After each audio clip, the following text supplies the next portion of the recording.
Je remercie les organisateurs de m'avoir invité pour parler de nouvelles imageries dans le thorax. Alors, j'attends que les diapositives apparaissent. Ouais, s'il vous plaît, pour les suivants. Donc, pour illustrer mon propos, je vais partir d'une situation clinique assez habituelle, qui est la découverte d'un nodule périphérique du poumon au scanner, situation que je pense vous rencontrez aussi vous, cardiologue, puisque vous faites de plus en plus de scanners dans les bilans d'insuffisance cardiaque, et notamment dans les TAVI. Donc une fois que ce diagnostic ou ce nodule est détecté, vous posez la question, et vous nous posez la question de la conduite à tenir. Donc le premier temps, c'est la clinique. C'est vrai que là, souvent, c'est des nodules découverts de façon fortuite. Je ne parle pas dans le micro, excusez-moi. De façon fortuite, c'est mieux là. Mais il n'empêche que les données de l'interrogatoire sont intéressantes. Donc il faut revoir l'intoxication tabagique. Et puis aussi, vous savez, nous les pneumologues, on aime bien le passé professionnel, voir si ce patient n'a pas été exposé à l'amiante, par exemple. Une fois qu'on a ces données cliniques, il y a aussi les données radiologiques. Plus la taille est importante, plus le risque de cancer est important. Quand on parle de nodules, quand même, on reste entre des tailles de 3 mm à 3 cm, mais plus la taille est importante, plus le risque de cancer est important. Ensuite, il y a des considérations plus radiologiques propres qui sont l'aspect du nodule, est-ce qu'il est spiculé ou non, qui renforce la probabilité de cancer. Est-ce qu'il y a du verre dépoli, comme on voit sur l'imagerie que vous avez sous les yeux. Est-ce qu'il y a une attraction de la scissure. Bref, des signes qui renforcent la probabilité de cancer.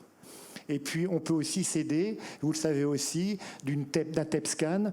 Quand il y a un hypermétabolisme au niveau de ce nodule, la probabilité pour qu'on ait affaire à une histoire cancéreuse est forte. Donc, une fois qu'on a dit que ce nodule était fortement suspect, classiquement, on peut parfois aller à l'intervention directement, mais souvent, on a besoin d'un diagnostic histologique. Pour ce diagnostic histologique, l'examen actuellement de référence reste la ponction sous scanner.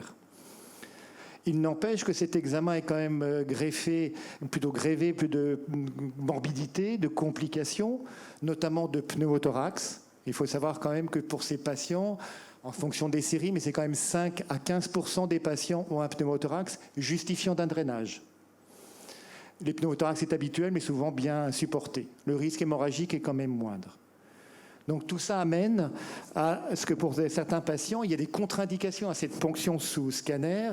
S'il y a un emphysème important avec une insuffisance respiratoire, la présence d'un vaisseau ou de vaisseaux sur le trajet de ponction ou d'une hypertension artérielle pulmonaire qui augmente là encore le risque de saignement. Donc la question qui se pose, est-ce qu'il n'y a pas une alternative à la fibroscopie bronchique ?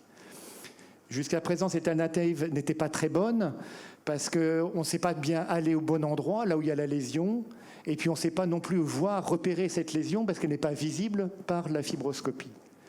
Et c'est là où les nouvelles imageries, les nouvelles technologies nous permettent de progresser dans ce domaine de diagnostic de nodules périphériques. La base, parce que c'est ça aussi dont on a besoin pour faire de l'imagerie sophistiquée, disons, c'est le TDM avec des coupes millimétriques.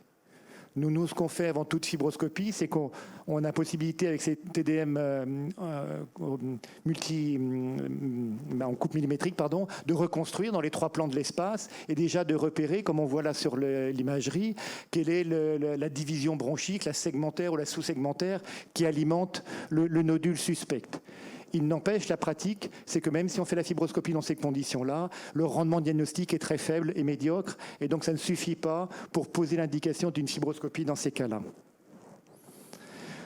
Donc l'imagerie innovante, donc c'est des logiciels qui ont été développés par l'industrie, qu'on va pouvoir, je pense très prochainement, avoir l'acquisition et qui marchent aussi pour la préparation des interventions chirurgicales. Donc ces logiciels vont pouvoir nous aider pour comment aller au bon endroit. Donc c'est un peu comme avec la voiture, on va mettre l'adresse dans le GPS et puis le GPS va nous dire où il faut aller.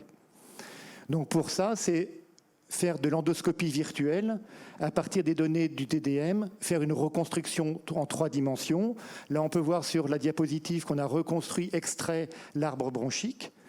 Et puis, vous avez le petit fil violet qui va nous dire le chemin que nous, on va emprunter avec notre fibroscope pour aller à la lésion que vous voyez tout en bas à gauche. Donc, va nous préparer le terrain pour nous dire où il faut aller et quelle bronche il faut utiliser. Alors, pour la diapositive suivante, je veux bien que vous lanciez le film. Stop. Stop, merci. Voilà. Donc là, c'est une endoscopie virtuelle. Vous avez vu qu'on pouvait, comme dans la vraie vie, voir les bronches et naviguer dans les bronches. Là, on est dans la trachée. Et puis le logiciel va nous mettre un fil d'Ariane, un guide, qui est le fil vert, pour pouvoir nous conduire jusqu'à la lésion périphérique. Je veux bien que vous repreniez le film. Donc là, on va pouvoir descendre. La lésion, elle se situe dans le... Stop. Voilà. La lésion virtuelle, en fait, elle est notifiée par la tache marron que vous voyez. Donc le logiciel va nous guider jusqu'à cette lésion qui est le nodule périphérique. Je veux bien que vous repreniez.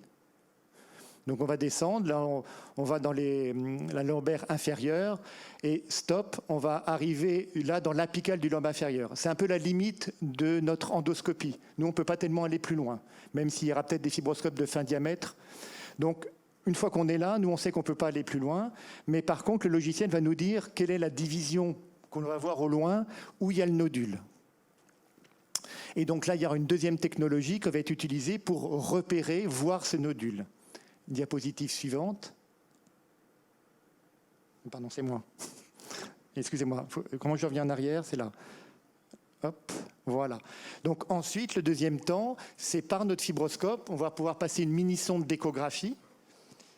Dans cette division, cette petite segmentaire qu'on a repérée, visualisée avant, alors soit en mémorisant le trajet, soit en l'utilisant au moment de l'endoscopie avec ce logiciel nouveau.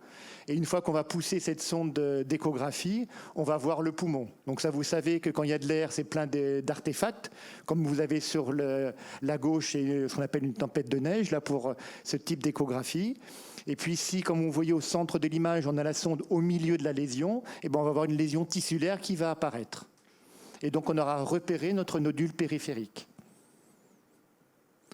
Alors il y a quelques écueils, je vais passer très rapidement, qui font que cette sonde n'est pas toujours rentable. En fait, il faut, en analysant bien le scanner avant la fibroscopie, qu'il y ait une bronche qui aille au contact de la tumeur ou de la lésion, qui traverse la lésion ou qui la contourne, en tout cas qu'il y ait un contact entre la sonde et la lésion.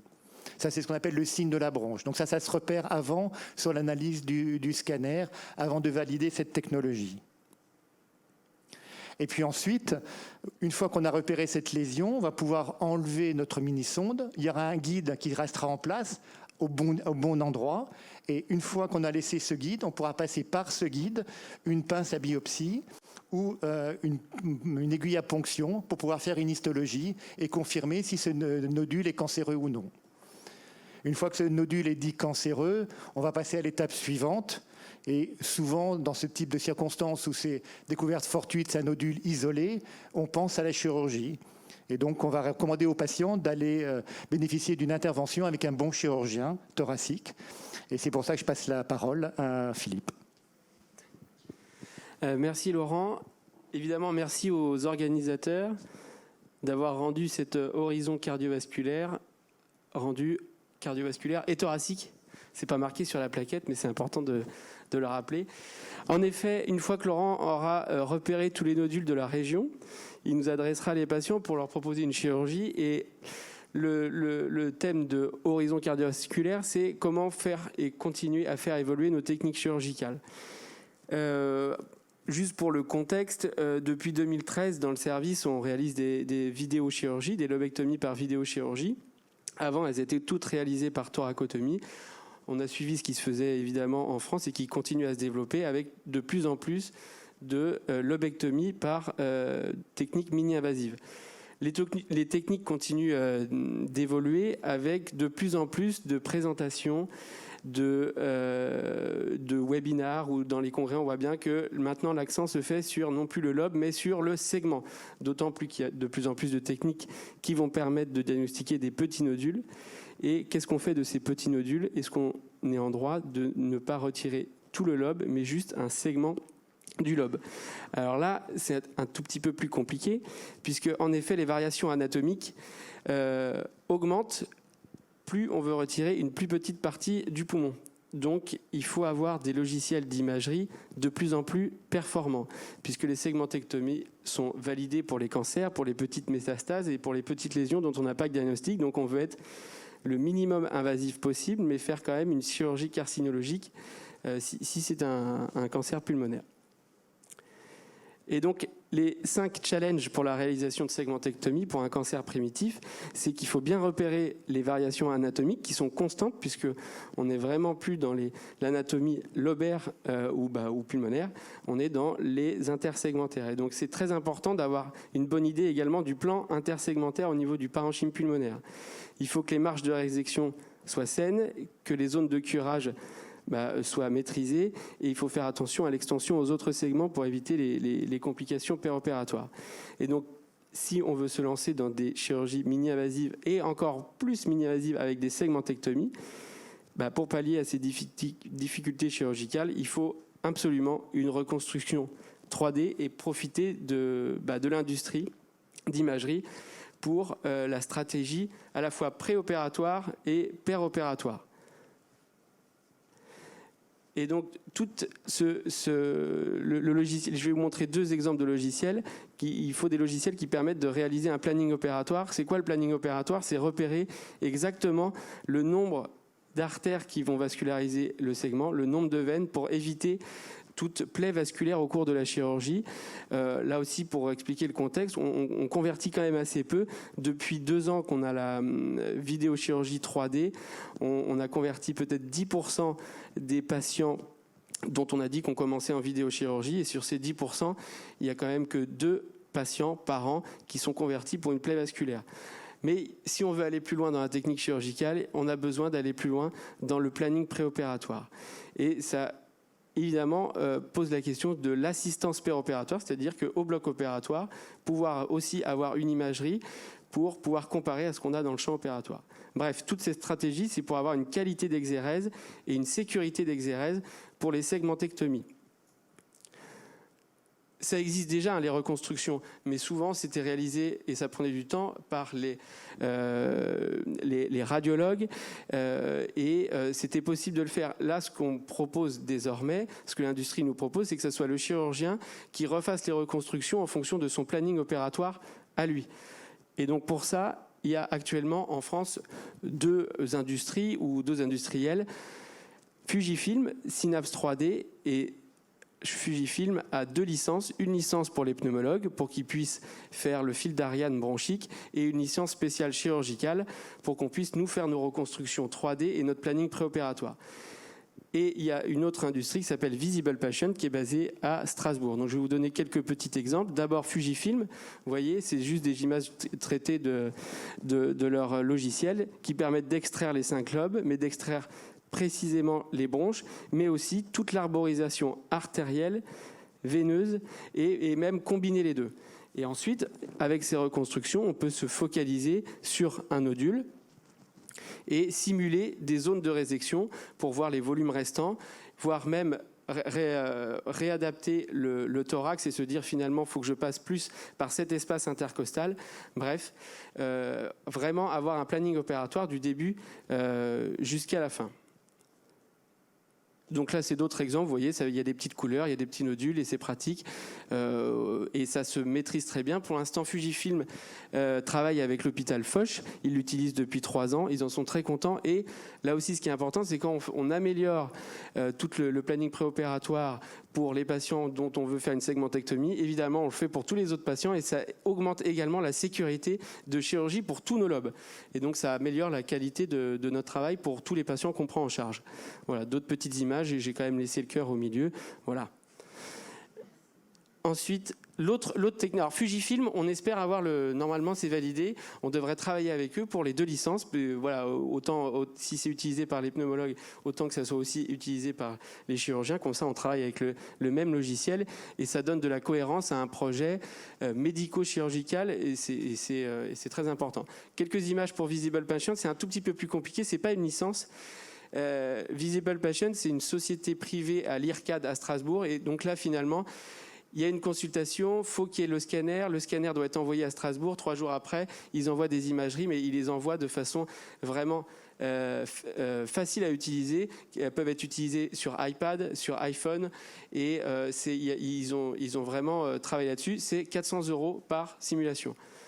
Donc tout ça, c'est un coût également.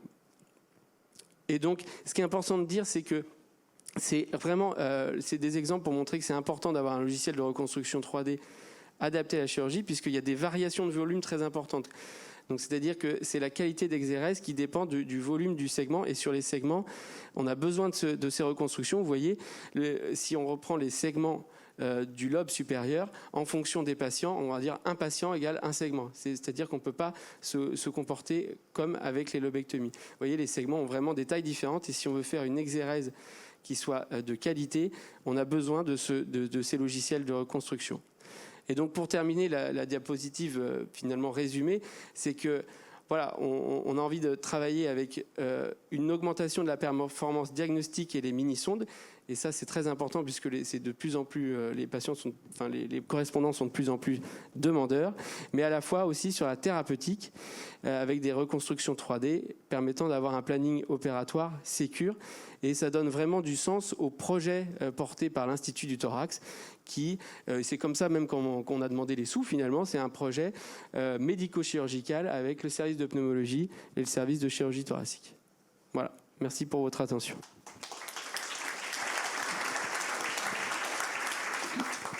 Merci beaucoup, magnifique. On a le temps pour quelques questions. Alors moi, j'ai été très impressionné par la fibroscopie et puis la possibilité de cumuler donc imagerie et endoscopie. Quel est le système qui permet de corréler finalement la position de l'endoscope avec l'imagerie 3D, avec le scanner ? Est-ce que vous avez maintenant des systèmes de localisation dans l'espace de votre endoscope qui permet de repositionner à l'intérieur des images 3D du scanner ? Oui, il y a des systèmes de GPS, je veux dire, comme si on était suivi par un satellite. Mais ça, c'est des tables dédiées qui coûtent extrêmement cher. Donc, il y a 1 ou 2 centres en France qui sont experts ou qui ont testé ce type d'équipement, mais je crois que ça vaut 500 000 €. Donc, par rapport à cette solution qui est beaucoup plus pragmatique, beaucoup moins cher et donc disponible partout, c'est ça qui va, je pense, prendre le marché, sachant que s'il y a le signe de la bronche, le rendement est quand même excellent. C'est 70-80% de rendement avec le logiciel de guidage et la mini-sonde derrière. Et en chirurgie, est-ce que vous avez finalement des difficultés à faire le lien entre l'image et ce que vous trouvez en chirurgie, c'est-à-dire vous dire lorsque vous opérez, tiens, c'est exactement ce que j'ai vu en imagerie, j'y vais sans problème, etc. Ou alors parfois il y a quand même des discordances, puis vous dites, là c'est pas simple, où est-ce que je suis ? Parce que ça n'est pas la même approche. Plus le scanner est, alors, Laurent a précisé millimétrique, je rajouterais et injecté. Plus le scanner est précis et injecté, moins on a de surprises au bloc opératoire, mais ça nous arrive encore de nous déstériliser quand on a un souci et une incompréhension anatomique pour re-regarder le scanner. Et là, donc l'objectif, c'est d'avoir encore une meilleure préparation avant la chirurgie pour éviter les surprises et de même afficher à côté de notre vidéo en direct pour pouvoir savoir si on a une surprise, pouvoir le comparer à l'imagerie. En vidéochirurgie, ça sera possible de pouvoir comparer. Là où l'étape d'après, parce que j'en ai pas encore parlé, c'est le robot. Puisque avec le matériel du robot, on peut vraiment comparer et analyser les images en direct. Donc ça, c'est l'étape encore d'après. D'accord. Donc la qualité du scanner est cruciale et le nouveau scanner qui va arriver en septembre va beaucoup t'aider. On sera probablement obligé avant les chirurgies de demander encore plus de coupes millimétriques et des scanners injectés, ce qui n'est pas encore tout à fait le cas actuel. Là, s'ils ne sont pas injectés, on se lance dans la chirurgie, il n'y a pas de souci, on arrive à analyser, mais on sera peut-être plus exigeant sur les imageries préopératoires. Alors c'est marrant parce qu'on parle de millimétrique, mais on est déjà à 230 microns de résolution spatiale et on va passer dans les prochaines années à 130 microns. Donc je pense qu'on va parler de micrométrique maintenant, ça serait peut-être plus adapté parce que ça va très vite. C'est plus difficile à dire. Charles-Henri, une question, une remarque. Charles-Henri.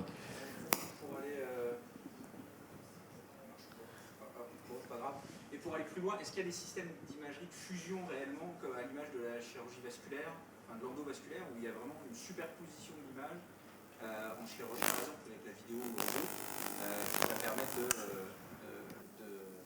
vraiment d'aller là où tu dois aller et C'est-à-dire un seul écran pour à la fois le... Non, ce que j'ai vu actuellement, c'est il y a l'écran du robot et à côté l'écran du logiciel, et ça se fait plus avec Visible Patient, moins avec Fujifilm, qui permet de comparer. Mais j'ai pas vu d'image de fusion, mais ils vont y venir. Ils vont y venir parce que on connaît l'énergie de Jean-Marc Bast là-dedans, et c'est l'étape d'après. Mais en effet, je pense que ça sera après. Actuellement, non.